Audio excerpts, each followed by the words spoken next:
Nah, kita lanjutkan cerita tentang Yakub ini. Jadi Esau itu menaruh dendam kepada Yakub. Karena apa? Karena dia ditipu. Berkatnya, hak sulungnya itu dirampas gitu. Tentunya ini membuat dia sangat-sangat benci kepada Yakub. Nah, dikatakan di dalam Kejadian 27 ayat 41 ya, di mana hari-hari berkabung karena kematian ayahku tidak akan lama lagi. Pada waktu itulah Yakub, adikku, akan kubunuh. Ini yang dikatakan oleh Esau. Karena apa? Karena berkatnya dirampas. Dia sakit hati. Oleh karena itu, ibunya Ribka kemudian meminta kepada Yakub untuk dia melarikan diri dari Esau. Dengan alasan, pergilah ke rumah pamanmu Laban. Di sana nanti kamu akan menikah dengan anaknya Laban. Nah, bayangkan saudara, ketika Yakub menerima berkat Tuhan dari Ishak gitu diberkati, bayangkan dia harus lari. Jadi kelihatan berkat yang dirampas itu tidak membawa damai, tidak membawa nyaman gitu. Setuju nggak saudara? Ini ciri-ciri berkat yang dirampas ya. Kelihatannya baik, kelihatannya bangga, tapi harganya mahal karena hidupnya jadi tidak tenang. Berapa banyak kita saudara mengalami berkat-berkat tetapi akhirnya kita tidak nyaman. Yakub pun pergi ke Laban, pamannya. Di sana dia siap-siap untuk hidup benar, saudara. Ya, kayaknya bertobatlah, oke, ini sudah saya lupakan dan saya mau hidup yang baru. Namun dia ternyata ketika masuk ke rumahnya Laban itu mulai menghadapi tipuan. Kenapa? Karena dia cinta sama anak bungsunya, Rachel gitu. Rachel bagus gitu ya, ceria gitu. Dan Rachel ini punya yang sulung, Lea gitu. Tapi Yakub minta untuk dia dapatkan Rachel. Laban setuju. Negosiasi. 7 tahun kamu kerja bagi saya. Ya enggak? Dikasih kesempatan. Yakub bekerja pada Laban 7 tahun. Habis itu kamu akan diberikan Rachel. Bekerjalah mati-matian dia karena cintanya kepada Rachel. Tapi apa yang terjadi? Ketika 7 tahun selesai, malam pernikahannya, Laban ini memberikan Lea ditutup cadar gitu. Baru pagi-paginya baru ketahuan. Ini produk yang lain ini. Produk kedua ini gitu. Marah dia gitu. Saya mintanya yang satu gitu loh. Jadi hidup yang merasa dia sudah diberkati, dia malah ditipu gitu ya. Dikasih Lea, tapi akhirnya juga dimanipulasi lagi dia sama Laban. Oke lah. Kamu udah seminggu saja kamu menikah sama Lea ini karena dia yang paling tua. Nggak mungkin di sini kalau yang paling muda diberikan karena dia belum menikah gitu. Akhirnya dia terima. 1 minggu kawin dengan Lea ditambahkan. Tapi nggak langsung didapatkan Rachel ini. Kamu dapat seminggu dapat Rachel, tapi kamu harus kerja 7 tahun lagi. Jadi 14 tahun dia untuk mendapatkan Rachel itu. Walaupun dia sudah menikah sejak 1 minggu setelah menikah dengan Lea. Tapi ini semuanya apa yang dialami oleh Yakub. Dia mau adik bungsu yang didapat. Tapi yang dikasih anak sulungnya yang dia tidak begitu suka, saudara. Dia dimanipulasi Laban dengan memberi anak sulungnya. Nah, saudara, pernahkah kita seperti mengalami hal-hal yang demikian ya? Kita seperti melakukan dosa yang akhirnya bumerang kepada kita sendiri. Memang firman Tuhan di perjanjian baru dikatakan juga apa yang kita tabur itu yang akan kita tuai karena Tuhan itu hadir. Dosa kita saudara sudah ditebus oleh Yesus. Tidak ada dosa yang tidak bisa ditebus ya. Namun memang kita masih hidup di dunia ini di mana ada pengaruh kedagingan, ada pengaruh dunia, ada pengaruh setan dan iblis, ya enggak? Nah, sering sekali oleh karena kelemahan manusia, kita jadi excuses. Aku kan masih manusia yang berdosa. Ya enggak? Sering kan seperti itu ya? Nah, kalau kita melihat ya, perjanjian baru banyak sekali mengatakan anjuran, banyak mengenai cara dan ajaran-ajaran supaya kita bisa menang dari dosa ini, saudara. Sehingga tidak lagi menjadi excuses kita. Misalnya tentang kedagingan, di dalam Galatia 5 disebutkan tentang apa? Hiduplah oleh roh gitu. Ada solusi kedagingan gitu. Kita harus dibimbing oleh roh gitu. Kita harus mengenal Roh Kudus gitu. Ada. Kemudian juga tentang dunia. Ada di Roma 12 ayat 1 dikatakan tentang hiduplah oleh pembaharuan pikiranmu, akal budimu. Baca firman gitu loh. Kalau kita mau hidup di dunia berkemenangan tetapi kita tidak mengenal jalan pikiran firman Tuhan, ya kita akan jatuh lagi gitu loh. Dan kemudian tentang setan, firman Tuhan katakan, tunduklah kepada Allah, lawan si iblis, dia akan lari daripadamu. Jadi sebenarnya banyak sekali solusi sehingga tidaklah kita mengatakan aku ini manusia berdosa, aku ini lemah, ya wajar lah. No way, kita perlu melihat bahwa Tuhan juga sudah berikan solusinya. Tapi yang menariknya kita percaya bahwa tidak ada dosa yang tidak bisa ditebus oleh darah Yesus. Ya, Yakub ini seperti kena bumerang, saudara.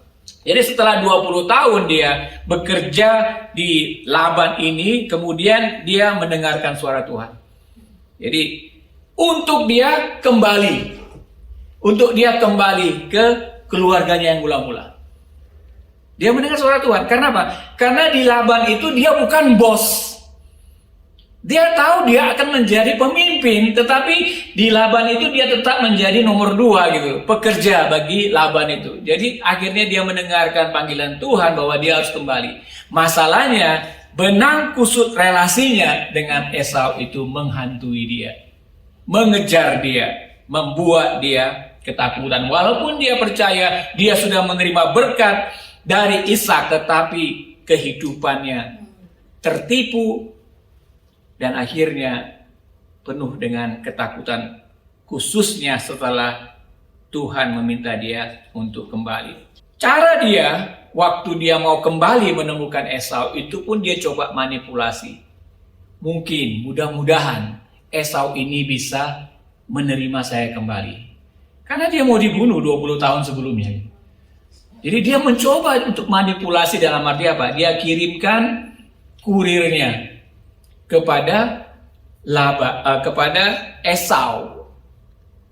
Kurirnya itu dipesanin untuk kasih tahu Esau dulu kalau Yakub itu mau datang dan ada banyak ternaknya. Dia udah kaya dan kamu akan diberikan itu gitu.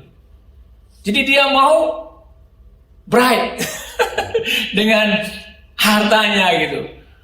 Nah kemudian sudah disampaikan, kurirnya pulang ke Yakub. Tapi sebelum pulang, Esau bilang, aku akan datang kepada Yakub dengan 400 orang. Kurirnya pulang kepada Yakub gitu, dan akhirnya kurirnya bilang, dia akan datang, sudah sampaikan berita ini, dia akan datang kepada kamu dengan 400 orang. Makin takutlah Yakub itu, saudara. Karena ketakutannya apa? Wajar ya, karena dia akan dibunuh. Nah, inilah yang menjadi masalah Yakub ketika dia mau kembali mentaati firman Tuhan, kembali ke tempatnya semula. Apa yang akan kita baca kejadian ini dari Kejadian 32 adalah menyangkut itu ketika dia mau kembali bertemu dengan Esau karena panggilan Tuhan ke sana, tapi dia penuh ketakutan, kebimbangan, dan dia menyadari ada sesuatu yang harus berubah dalam kehidupannya untuk berkat yang benar-benar dari Tuhan itu dia dapat terima kembali. Ini baca kita saudara dari 32 ayat 22 sampai 32. Pada waktu itu Yakub bangun dan ia membawa kedua istrinya, kedua budaknya perempuan dan ke-11 anaknya, dan menyeberang di tempat penyeberangan sungai Yabok. Sesudah ia menyeberangkan mereka, ia menyeberangkan juga segala miliknya. Lalu tinggallah Yakub seorang diri, dan seorang laki-laki bergulat dengan dia sampai fajar menyingsing. Ketika orang itu melihat bahwa ia tidak dapat mengalahkannya, ia memukul sendi pangkal paha Yakub, sehingga sendi pangkal paha itu terpelecok ketika ia bergulat dengan orang itu. Lalu kata orang itu, biarkanlah aku pergi, karena fajar telah menyingsing, saut Yakub. Aku tidak akan membiarkan engkau pergi jika engkau tidak memberkati aku. Bertanyalah orang itu kepadanya, siapakah namamu? Sautnya, Yakub. Lalu kata orang itu, namamu tidak akan disebutkan lagi Yakub, tetapi Israel. Sebab engkau telah bergumul melawan Allah dan manusia, dan engkau menang. Bertanyalah Yakub, katakanlah juga namamu. Tetapi sautnya, mengapa engkau menanyakan namaku? Lalu diberkatinyalah Yakub di situ. Yakub menamai tempat itu Peniel, sebab katanya, aku telah melihat Allah berhadapan muka, tetapi nyawaku tertolong. Lalu tampaklah kepadanya matahari terbit, ketika ia telah melewati Peniel, dan Yakub pincang karena pangkal pahanya. Itulah sebabnya sampai sekarang orang Israel tidak memakan daging yang menutupi sendi pangkal paha, karena dia telah memukul sendi pangkal paha Yakub pada otot pangkal pahanya. Ya, jadi cerita ini dilanjutkan. Yakub akhirnya bertemu dengan Esau, dan ketika dia bertemu dengan Esau, dia tidak jadi dibunuh. Dia, istri-istrinya, dan anak-anaknya. Tapi apa yang kita pelajarin sebelum dia bertemu dengan Esau adalah pergumulan dia bersama dengan Allah, manusia, atau malaikat di dalam ayat 22-32 ini. Nah, apa yang kita pelajari, saudara? Apa yang kita pelajari dari kisah ini? Pada malam itu Yakub bangun. Dia membereskan semuanya sebelum dia bertemu dengan Esau. Tapi dia tinggal di seberang sungai Yabok itu. Yakub tinggal seorang diri. Saudara, sampai titik mana di mana mungkin dia bisa melihat bahwa hidupnya itu seperti sia-sia saja gitu. Karena toh apa yang sudah dia dapatkan sebagai berkat yang dirampas, kemudian dia diberkati di tempatnya Laban, dan dia pulang dan dia melihat ancaman ini, bahwa semuanya itu akan sia-sia. Semuanya itu akan hilang begitu saja. Nah, dalam kesendirian dia bisa menyadari hal-hal demikian. Dia masih penuh dengan ketakutan. Usaha-usahanya untuk merampas berkat itu akhirnya tidak memberikan dia ketenangan. Saudara, kesendirian Yakub ini adalah sesuatu yang sangat-sangat powerful sekali gitu. Karena dari situ kita bisa mendengarkan sebenarnya Tuhan maksudmu apa gitu. Kapan kita sendiri, saudara? Kapan kita sendiri seperti Yakub ini? Ia menyeberangkan segala miliknya, lalu tinggallah Yakub seorang diri. Di mana Tuhan dan suaranya yang kita dengar, saudara. Untuk setiap apa yang kita gumulkan atau hadapi, saudara. Dan seorang laki-laki bergulat dengan dia sampai fajar menyingsing. Dalam cerita akhir, seorang laki-laki itu dianggap oleh Yakub adalah Allah sendiri. Dalam kesendiriannya, datanglah Allah bergulat dengan dia, saudara. Nah, dikatakan di sini manusia dan Tuhan. Bukan hanya terhadap manusia, tetapi juga Tuhan dilibatkan. Saudara baca tadi ya.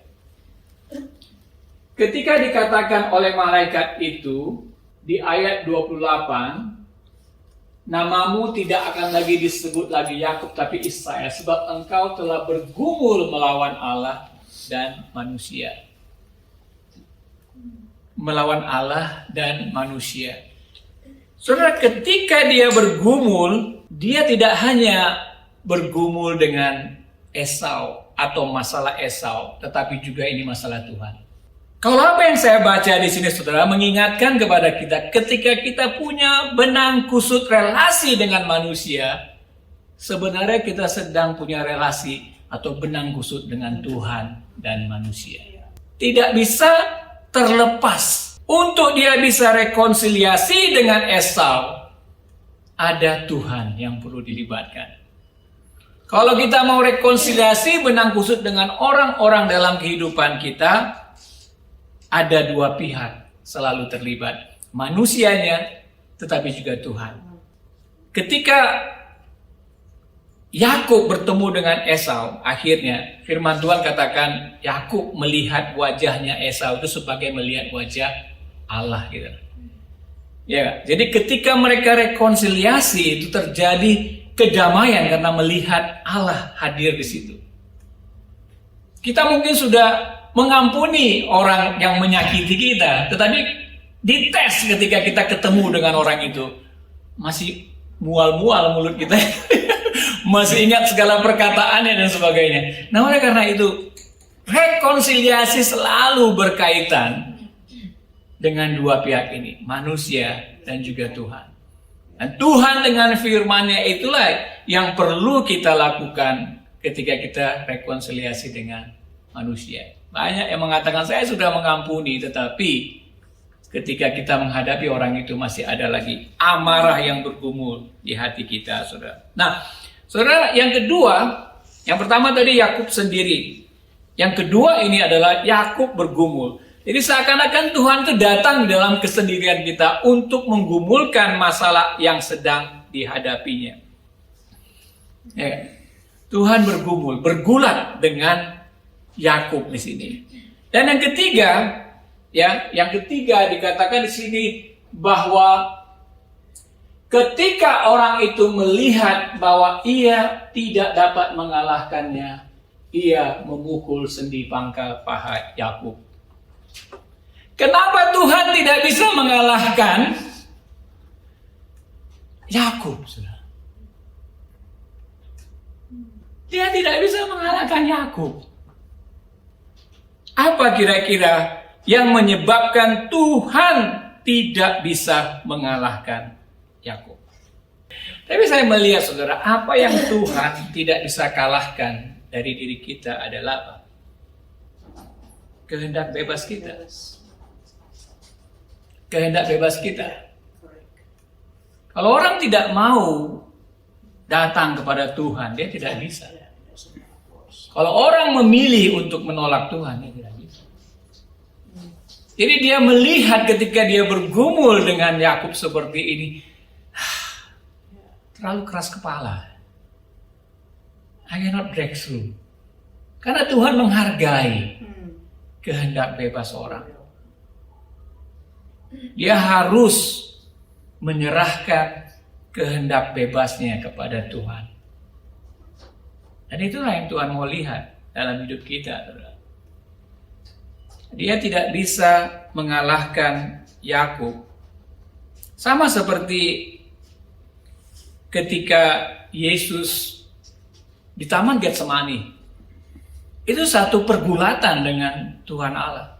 Dia katakan, kalau bisa, kehendakmu itu apa? Supaya cawan ini lalu daripadaku. Tetapi Yesus katakan kehendakmu yang jadi. Yesus taat dan menyerahkan kehendaknya kepada Bapaknya. Tetapi dalam kondisi ini Yakub, Bapak melihat masih belum. Nah, orang-orang yang seperti itu, saudara, sama seperti Yesus mengatakan ya, barang siapa yang meninggikan dirinya, dia akan direndahkan. Dan makanya dia terpelecong. Peng, ditendang selangkangannya, saudara. Tuhan begitu mengasihi banyak sekali orang-orang, tetapi ketika dia mengasihi dan dia kalah dengan orang itu, dihancurkan. Barang siapa yang meninggikan dirinya, dia akan direndahkan. Oleh karena itu, kalau kita bersikap tunggu sampai kita direndahkan oleh Tuhan, bahaya sekali. Kita nggak tahu apa yang akan diambil dari kita. Yakub terpelecok, nggak tahu sejarahnya seperti apa. Mungkin kejadian seperti ini setelah dia bertemu dengan Tuhan. ada yang dihancurkan. Yakub itu ditendang. Ini satu yang menggambarkan juga bahwa yang ditendang itu adalah selangkangannya. Groin, dekat sumber berkah oleh Yakub. Karena Yakub ini bisa memperanakan. Tetapi setelah kejadian seperti ini, hancur dia nggak bisa lagi, menandakan bahwa dia memang tidak lagi memiliki anak setelah ini. Memang Benjamin setelah Yusuf dikatakan cerita ini, tapi Benjamin itu bukan setelah ini. Dia sudah tidak lagi bisa menghasilkan anak setelah itu. Jadi ketika dia bergumul dengan Tuhan dan Tuhan tidak bisa mengalahkan kehendak bebasnya, dia tidak bisa menyerahkan kehendak bebasnya kepada Tuhan dan Tuhan menghukum. Nah, di dalam bahasa aslinya ketika dipukul itu strike itu lebih kepada punishment. Kalau dalam bahasa Inggrisnya touch, kayak touch gitu ya. Tapi di dalam bahasa aslinya ada strike. Strike itu biasanya untuk punishment. Ya, punishment, kata strike itu touchnya. Jadi dalam kondisi seperti itulah akhirnya dia pincang. Nah, kemudian yang dilihat di sini, saudara, ia memukul sendi pangkal paha Yakub sehingga sendi pangkal paha itu terpelecok ketika ia bergulat dengan orang itu. Dan orang itu mau meninggalkan, Allah mau meninggalkan dia. Tetapi saya percaya Yakub sadar, saudara. Yakub sadar bahwa ini yang aku temui ini adalah orang yang dapat memberkati aku. Ketika dia menyadari akan hukuman Tuhan, kerendah hatiannya yang dihancurkan, dia juga menyadari bahwa Tuhan mau pergi dari dia, tetapi dia katakan, aku tidak mau melepaskan engkau. Jadi ketika orang itu mengalami kesombongan yang dihancurkan, dia juga mengalami kesempatan untuk bergantung kepada berkah Tuhan. Dan dia baru terbuka matanya bahwa orang inilah yang dapat memberkati hidupku. Nah, selama ini dia bergantung kepada usaha-usahanya, memanipulasi, namanya juga deceiver, namanya juga pemanipulasi, arti namanya. Dan ketika dia direndahkan oleh Tuhan seperti itu, baru dia bertobat dan menyadari, aku tidak akan membiarkan engkau pergi sampai engkau memberkati aku.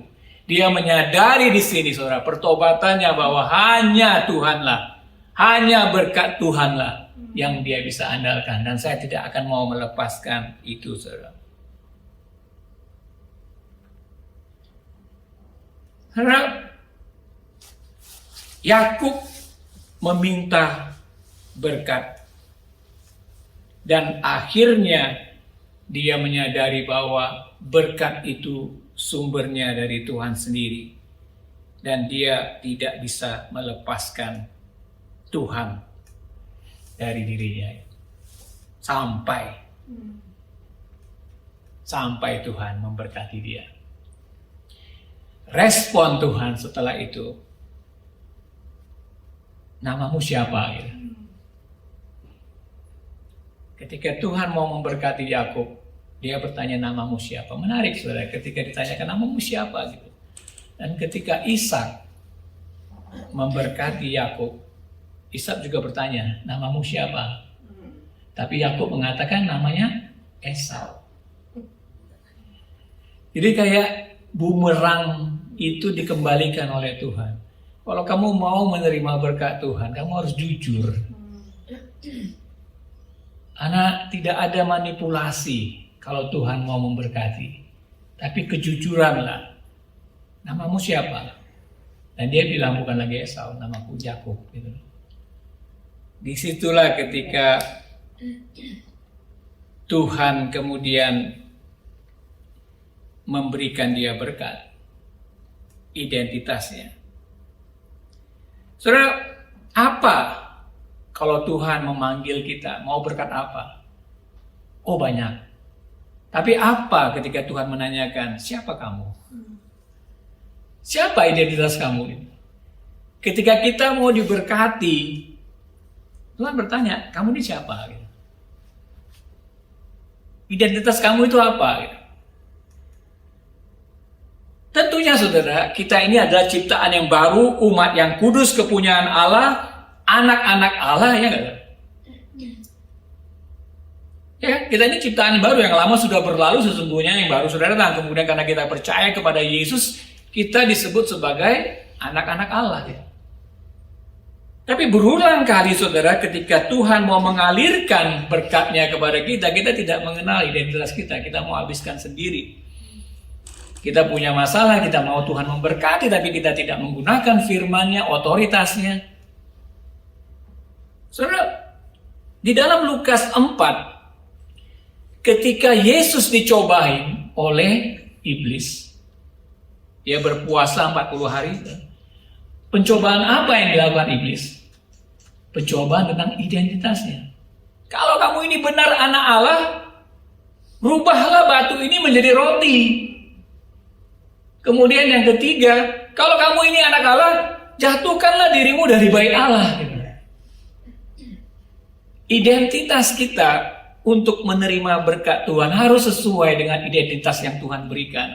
Dalam konteks ini, Yakub mengatakan saya Yakub, tetapi Tuhan memberikan identitas yang baru.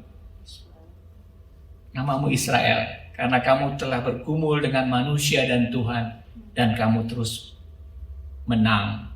Artinya kamu terus bergantung kepada apa yang berkat Tuhan sediakan bagi dia, saudara. Identitas kita itu akan mengalirkan berkat Tuhan kepada diri kita. Kalau kita menyadari siapa identitas kita. Saudara, ada pemulihan berkat bagi Yakub.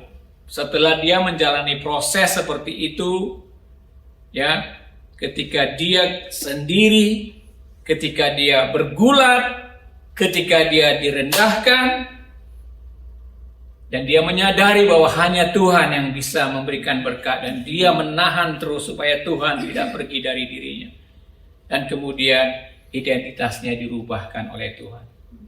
Pemulihan berkat terjadi bagi Yakub ketika dia bertemu dengan Esau. Segala ketakutannya itu ternyata sia-sia belaka. Karena Esau ternyata membuka tangannya memeluk Yakub. Berkat kedamaian. Terlebih-lebih lagi adalah berkat di mana anak cucunya selamat. Karena inilah berkah yang dihargai oleh orang-orang pada masa itu. Yakni ada keturunan, ada pelipat ganda. Dia masih melihat bahwa Tuhan memelihara keluarga itu. Apa yang dia takuti dipulihkan oleh Tuhan. Ada perdamaian dengan masa lalu.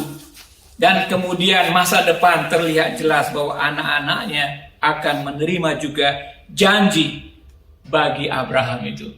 Benang kusut relasi kita dengan orang lain sama seperti Yakub, saudara. Itu bisa menjadi penghalang berkat Tuhan bagi kita.